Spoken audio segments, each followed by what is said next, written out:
अद्भुत कहानियों में आप सभी का स्वागत है।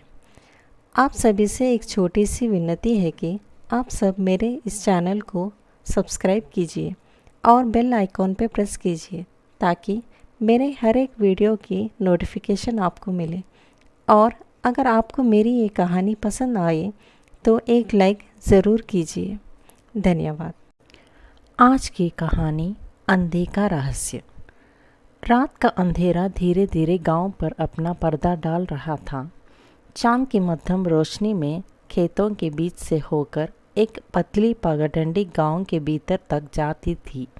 इसी गांव में रहती थी अनामिका, जिसकी आंखों में सपनों की चमक और दिल में अनगिनत सवाल थे। अनामिका का जीवन साधारण था, लेकिन उसके आसपास की दुनिया हमेशा से उसे कुछ अलग महसूस कराती थी। उसकी दादी, जिन्हें वहाँ प्यार से दादी माँ बुलाती थी, अक्सर रहस्यमय कहानियाँ सुनाया करती थी। उन कहानियों में छिपे रहस्य और संकेतों ने अनामिका के मन में हमेशा से जिज्ञासा जगाई थी। सुबह का सूरज अपनी किरणों के साथ गांव को जगाने लगा था।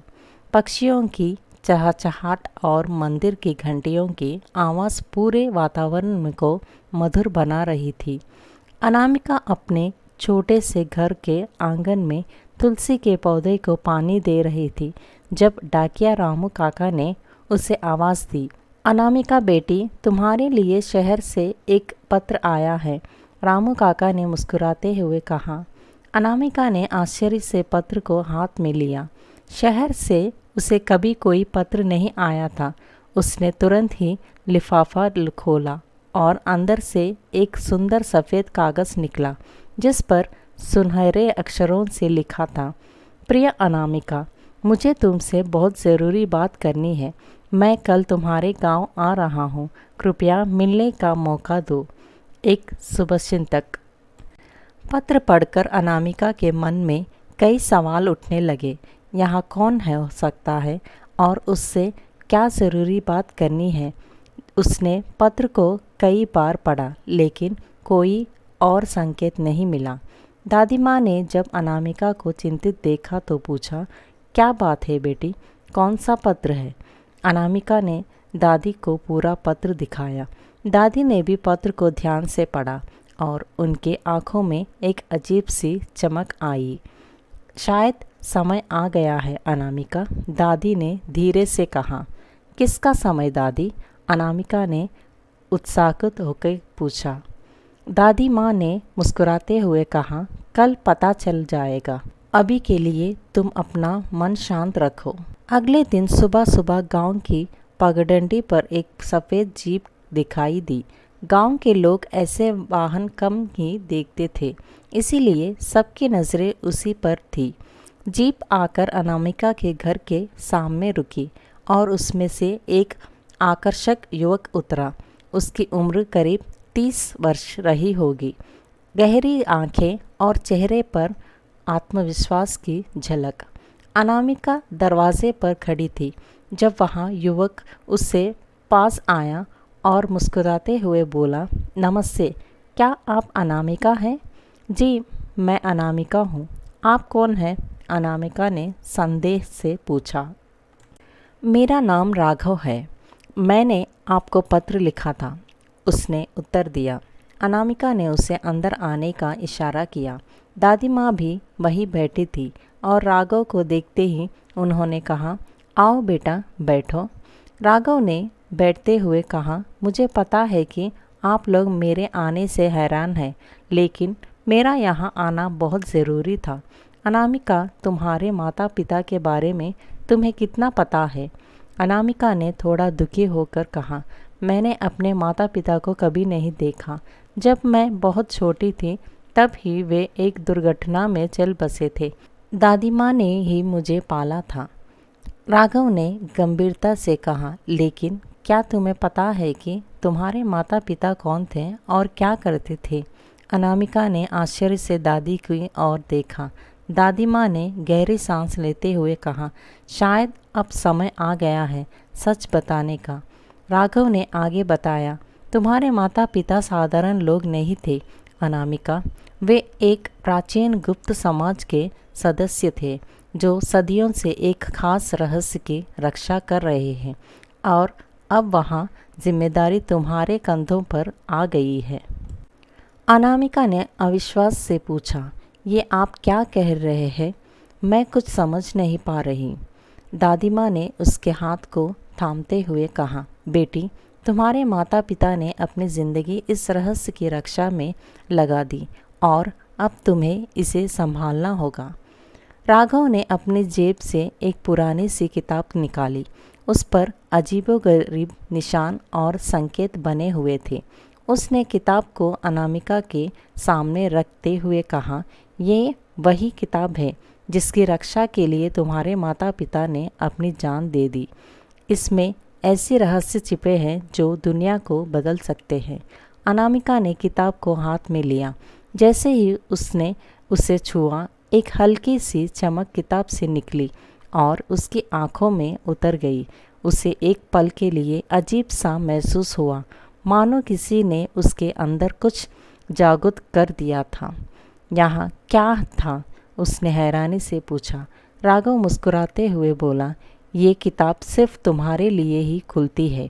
यह तुम्हारे परिवार की विरासत है। अब तुम्हें इसे समझना और इसकी रक्षा करनी होगी। दादी माँ ने कहा, तुम्हारे पिता ने मरने से पहले इसे मेरे पास छोड़ा था ताकि सही समय आने पर तुम्हें दिया जा सके, और अब वहाँ समय आ गया है। अनामिका ने किताब को खोलने की कोशिश की, लेकिन वह नहीं खुली। राघव ने कहा, ये किताब तब ही खुलेगी जब तुम इसके लिए तैयार हो, लेकिन तुम्हें सावधान रहना होगा क्योंकि कुछ लोग ऐसे भी हैं जो इस किताब को हासिल करना चाहते हैं और इसके शक्तियों का दुरुपयोग करना चाहते हैं। कौन लोग? अनामिका ने चिंतित होकर पूछा। विक्रम और आदित्य, राघव ने गंभीरता से कहा। वे दोनों इस गुप्त समाज के पूर्व सदस्य हैं जिन्होंने गलत राह पकड़ ली है। वे किसी भी कीमत पर इस किताब को पाना चाहते हैं। दादी माँ ने कहा, इसीलिए हमें जल्द से जल्द उस जगह जाना होगा जहाँ तुम्हारे माता पिता ने इस रहस्य को छिपाया था। वहाँ जाकर ही तुम अपनी विरासत को पूरी तरह समझ पाओगी। अनामिका ने हिम्मत जुटाते हुए कहा, मैं तैयार हूँ, मुझे क्या करना होगा? राघव ने कहा, हमें आज ही निकलना होगा। रास्ता लंबा और खतरों से भरा है, लेकिन मैं तुम्हारे साथ हूँ। अनामिका ने अपने ज़रूरी सामान को एक छोटे से बैग में पैक किया। दादी माँ ने उसे गले लगाते हुए कहा, सावधान रहना बेटी, यह सफ़र आसान नहीं होगा, लेकिन मुझे विश्वास है कि तुम सब कुछ संभाल लोगी। राघव और अनामिका जीप में बैठकर गांव से निकल पड़े। रास्ते में राघव ने अनामिका को और भी बातें बताई। उसने बताया कि ये गुप्त समाज सदियों से दुनिया की रक्षा कर रहा है। उनके पास प्राचीन ज्ञान और शक्तियाँ हैं जिनका उपयोग वे मानवता की भलाई के लिए करते हैं। रास्ते में घने जंगलें, ऊंचे पहाड़ें और गहरी नदियों के पार करते हुए वे एक पुराने मंदिर के पास पहुँचे। मंदिर बहुत ही प्राचीन था और उसके चारों ओर घना जंगल फैला हुआ था। यही वहाँ जगह है जहाँ तुम्हारे माता पिता ने आखिरी बार इस रहस्य को सुरक्षित किया था, राघव ने बताया। अनामिका ने मंदिर को ध्यान से देखा। वहाँ की हवा में एक अजीब सी शांति और रहस्य था। वे दोनों मंदिर के भीतर गए। अंदर की दीवारों पर प्राचीन चित्र और लेखन थे जिन्हें देखकर अनामिका को अजीब सा महसूस हुआ। तभी पीछे से तालियों की आवाज़ आई। वे दोनों मुड़कर देखे तो वहाँ विक्रम और आदित्य खड़े थे, चेहरे पर शातिर मुस्कान लिए हुए। तो आखिरकार तुम लोग यहाँ पहुँच ही गए, विक्रम ने हंसते हुए कहा। राघव ने अनामिका के सामने खड़े होकर कहा, तुम लोग यहाँ क्या कर रहे हो? आदित्य ने जवाब दिया, हम वही कर रहे हैं जो हमें करना चाहिए। वो किताब हमें दो और हम तुम्हें बिना किसी नुकसान के जाने देंगे। अनामिका ने हिम्मत से कहा, ये किताब तुम्हारे गलत इरादों के लिए नहीं है, मैं इसे तुम्हें नहीं दूंगी। विक्रम ने गुस्से से कहा, तुम्हें कोई अंदाज़ा नहीं है कि इस किताब में क्या ताकत है। इसे हमारे हवाले करो, नहीं तो परिणाम भुगतने के लिए तैयार रहो। राघव ने अपनी जेब से एक चमकदार पत्थर निकाला और उसे हवा में लहराते हुए बोला, तुम लोगों को यहाँ से जाने में ही भलाई है। आदित्य ने हंसते हुए कहा, तुम्हारी ये छोटी छोटी चालें हमें नहीं रोक सकती। तभी विक्रम ने अपनी जेब से एक धुएं वाला बम निकाला और ज़मीन पर फेंक दिया। पूरा मंदिर धुएं से भर गया और कुछ भी दिखाई नहीं दे रहा था। अनामिका, मेरे पीछे रहो, राघव ने चिल्लाया। धुएं के बीच से विक्रम और आदित्य ने उन पर हमला करना शुरू कर दिया। राघव ने अपनी पूरी ताकत से उनका मुकाबला किया, लेकिन वे दोनों मिलकर उस पर भारी पड़ रहे थे। अनामिका ने चारों ओर देखा और महसूस किया कि उसे कुछ करना होगा। उसने अपने बैग से किताब निकाली और उसे खोलने की कोशिश की। आश्चर्यजनक रूप से इस बार किताब आसानी से खुल गई और उससे एक तेज़ रोशनी निकली जिसने पूरे मंदिर को रोशन कर दिया। रोशनी इतनी तेज़ थी कि विक्रम और आदित्य अपनी आंखें नहीं खोल पा रहे थे। उन्होंने चिल्लाते हुए कहा, ये कैसे संभव है?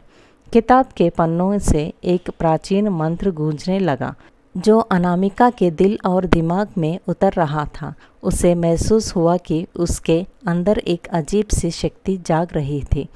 राघव ने यह सब देखकर मुस्कुराते हुए कहा, ये वही शक्ति है जो तुम्हारे माता पिता के अंदर थी, अब यहाँ तुम्हारे पास है। अनामिका ने अपनी आंखें बंद करके उस शक्ति को महसूस किया और अपने हाथों को आगे बढ़ाया। एक तेज ऊर्जा का प्रभाव विक्रम और आदित्य की ओर गया, जिससे वे दोनों पीछे की ओर गिर गए। वे दोनों घबराकर उठे और भागने की कोशिश करने लगे, लेकिन मंदिर के द्वार पर एक अदृश्य दीवार बन चुकी थी जिसने उन्हें रोक दिया। विक्रम ने गुस्से से चिल्लाते हुए कहा, ये खत्म नहीं हुआ है अनामिका, हम वापस आएंगे। अनामिका ने शांत स्वर में कहा, जब भी आओगे मैं तैयार रहूंगी। विक्रम और आदित्य के भाग जाने के बाद मंदिर में शांति वापस आ गई। राघव ने अनामिका के पास आकर कहा, तुमने बहुत बहादुरी दिखाई, अब तुम इस रहस्य की सच्ची रक्षक हो। अनामिका ने मुस्कुराते हुए कहा, मैंने सिर्फ वही किया जो सही था, लेकिन अभी बहुत कुछ सीखना बाकी है। राघव ने कहा, और मैं तुम्हें हर कदम पर मदद करूंगा। हमारे समाज के और भी सदस्य हैं जो तुम्हारी सहायता करेंगे। किताब के पन्नों से अब भी हल्की रोशनी निकल रही थी। अनामिका ने उसे ध्यान से देखा और महसूस किया कि इसमें अनगिनत रहस्य और ज्ञान छिपा है, जिन्हें समझने के लिए उसे समय और मेहनत की ज़रूरत होगी। उन्होंने मंदिर के अंदर एक विशेष स्थान पर किताब को सुरक्षित रखा, जहाँ सिर्फ अनामिका की शक्ति से ही कोई प्रवेश कर सकता था। राघव और अनामिका ने मंदिर से बाहर निकलकर वापस गांव की ओर जाने का फैसला किया। रास्ते में राघव ने अनामिका को गुप्त समाज के और भी पहलुओं के बारे में बताया और उन्हें कैसे आगे बढ़ना है इसकी योजना बनाई। गांव पहुंचकर दादी माँ ने उन्हें देखकर राहत की सांस ली। उन्होंने अनामिका को गले लगाते हुए कहा, मुझे तुम पर गर्व है बेटी, तुम्हारे माता पिता भी आज बहुत खुश होंगे। अनामिका ने कहा, ये सब आपके आशीर्वाद और राघव की मदद से संभव हुआ है, लेकिन यह सिर्फ शुरुआत है, हमें अभी बहुत कुछ करना है। दादी माँ ने मुस्कुराते हुए कहा, और हम तुम्हारे साथ हैं हर कदम पर। अनामिका के जीवन में ये घटना एक नई अध्याय की शुरुआत थी। उसने अपने अंदर की शक्ति को पहचाना और उसे सही दिशा में उपयोग करने का संकल्प लिया। राघव और गुप्त समाज के अन्य सदस्यों के साथ मिलकर उसने दुनिया को बुराई से बचाने और मानवता की भलाई के लिए काम करने की ठानी। विक्रम और आदित्य जैसे दुश्मनों का सामना करना आसान नहीं होगा, लेकिन अनामिका अब तैयार थी। उसके दिल में साहस, मन में ज्ञान और साथ में अपने का प्यार था। गांव की वही पगडंडी जो पहले साधारण लगती थी, अब एक नए सफ़र के प्रतीक बन गई थी। अनामिका ने आसमान की ओर देखते हुए मन में सोचा, ये तो बस शुरुआत है, आने वाला सफ़र और भी रोमांचक होगा। यही इस कहानी का अंत है।